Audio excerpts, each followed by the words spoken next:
amigos de Pilde Express, yo soy Momoto y este es un nuevo capítulo de este maravilloso podcast donde queremos recorrer el Quindío mostrándole los músicos más tradicionales que tienen una historia grande para contarnos. Espero que se lo disfruten mucho y vamos a mirar cómo la música latinoamericana se mezcla con la música electrónica para dar unos nuevos sonidos y conformar esto que es Latinoamérica Sonora. Cami, ¿cómo estás?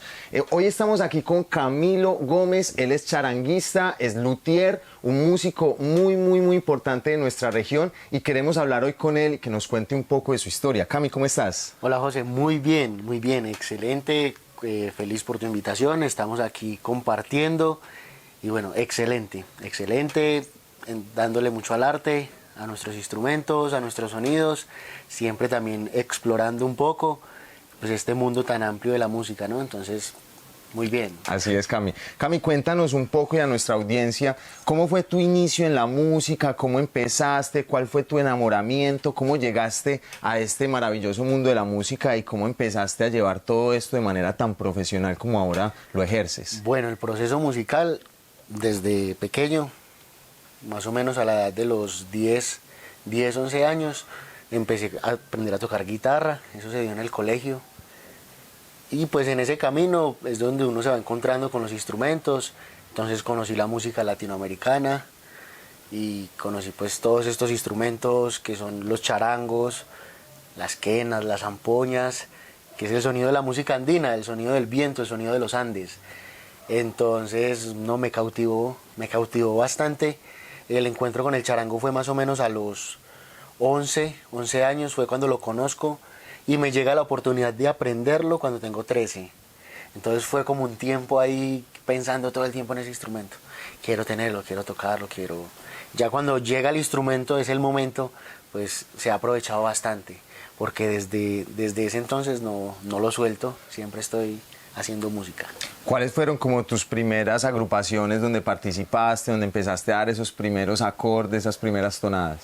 Bueno, en el colegio teníamos a la profe Amanda Jaramillo, y ella fue como esa primer persona también que me mostró todo esto que hay en el camino y todos estos sonidos. Ella también tocaba algo de charango. Entonces con ella, a muy temprana edad, más o menos a los 14, 15 años, se dio la oportunidad de tocar con ella en un proceso que tenía Anandachi. Y ahí tocábamos algo de música latinoamericana, bueno, eran muchos aires. Y entonces ahí fue como ese primer momento donde se empezó a hacer música. Aprovecho y te interrumpo para contarle a la teleaudiencia que tú y yo nos conocimos precisamente en ese proceso claro, de Anandachi, que fue muy bonito. Ahí compartíamos música, fue más o menos de ¿cuánto? ¿3, 4 años? Sí, una experiencia sanadora además que tenía. Sanadora, muy espiritual, muy... Sí, señor. Qué bacano. Bueno, después termino como el proceso en el colegio, me voy para Pereira, estuve un tiempo también por allá tocando. Cuando ya regreso, que fue en el mismo momento, tengo el encuentro con Jorge Galvis, que él es músico también y él tiene una agrupación que se llama Intiñán. Es un grupo muy representativo en el Quindío, de muchos años. Es un grupo. ¿Cuánto llevan ellos más o menos? Como 30 años, ¿cierto? Lleva el grupo y yo en ese momento estaba con 16 años, cuando ya con Intiñán voy para 6, 8 años tocando.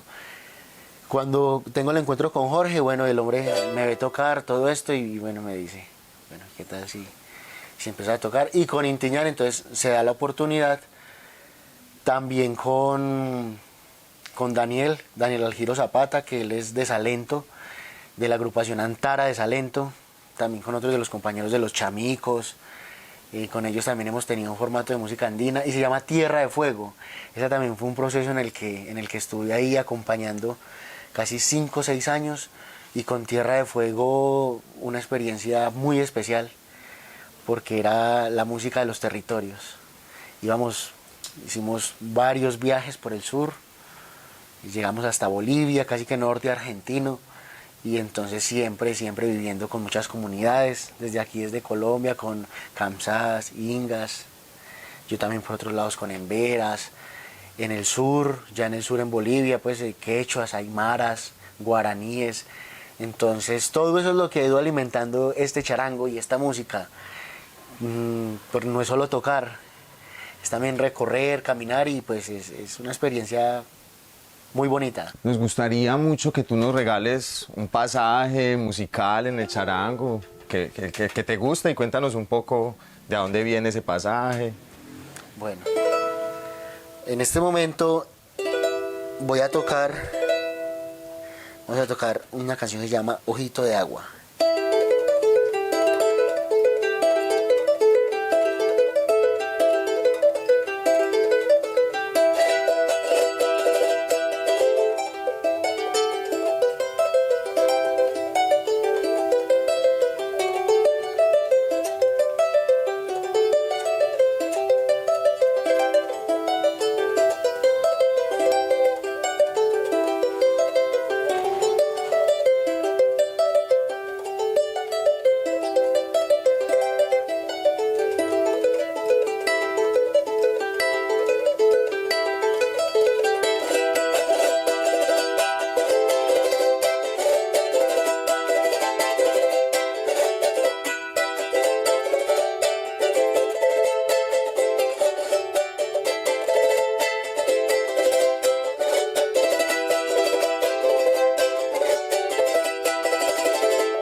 Wow, muy lindo, muy lindo, muy lindo. Cuéntanos un poco sobre la historia de esta canción que interpretaste, de qué país es. Bueno, Ojito de Agua es un tema del compositor Adrián Otálora. Él es chileno. En Chile también hay una corriente del charango muy interesante. Es muy bonito ver eso, como en cada país hay una corriente distinta, ¿cierto? Porque Bolivia tiene una identidad asignada al respecto del instrumento, lo mismo que Perú. Ellos tienen ciertos ritmos, bueno, es cultural allá, el instrumento es de allá. Pero nosotros, por ejemplo, en el caso en Colombia, pues el instrumento sí se ve mucho, porque yo desde muy pequeño siempre lo he visto, no faltan los pueblos quien lo toque, siempre hay alguien, ¿no? Los juglares de la música, ¿cierto? Siempre están. Pero nosotros como colombianos podemos tomar el instrumento también con un estilo propio. ¿Por qué? Porque pues podemos generar una identidad al respecto de él. Así es.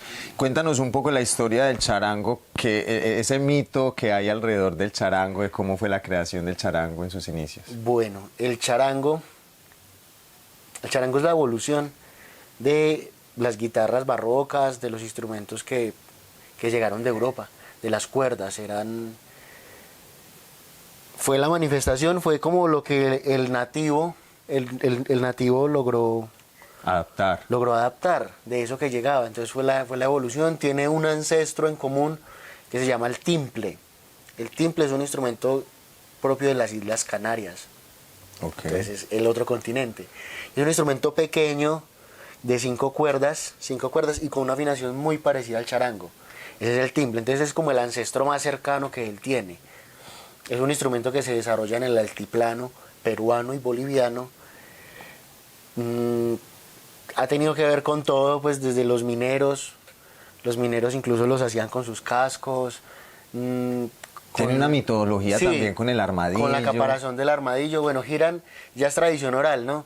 Giran en torno a muchas leyendas, muchos cuentos, cosas muy bonitas, es tradición oral, donde relacionan al armadillo, ¿cierto? La caparazón, porque pues hace muchos años se fabricaba en caparazón de armadillo. Hoy en día es un poco más controlado ese tema, claro, pero por el cuidado, sí, la protección de la especie.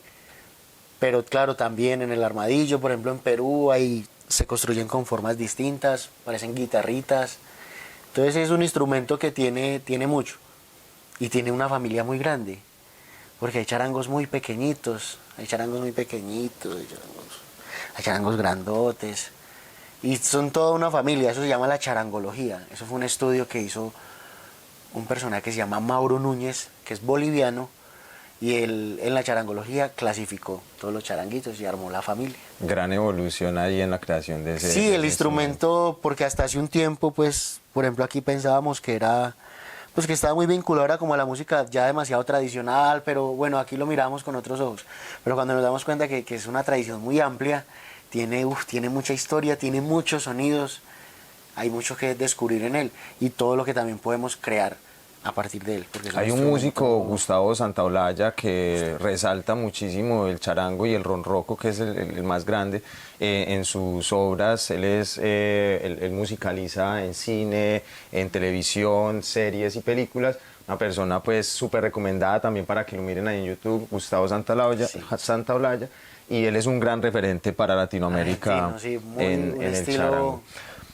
Cami, cuéntanos un poco de tu experiencia en Bolivia como campeón internacional del charango en este certamen que se realiza ya. Bueno, la Feria y Festival Internacional del Charango es un evento, es bien importante allá, porque convoca a muchos charanguistas de todo el país.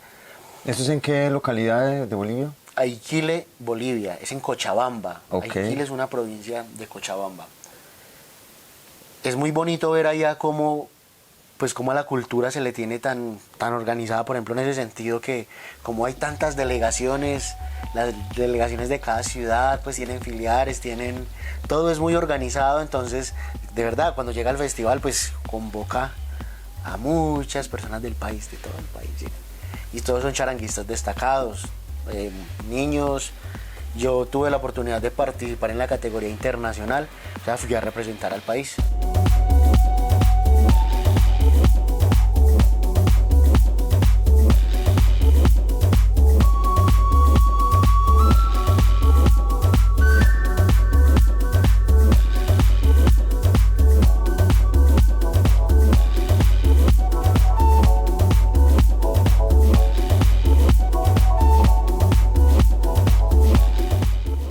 La cultura es de todos. Ministerio de Cultura.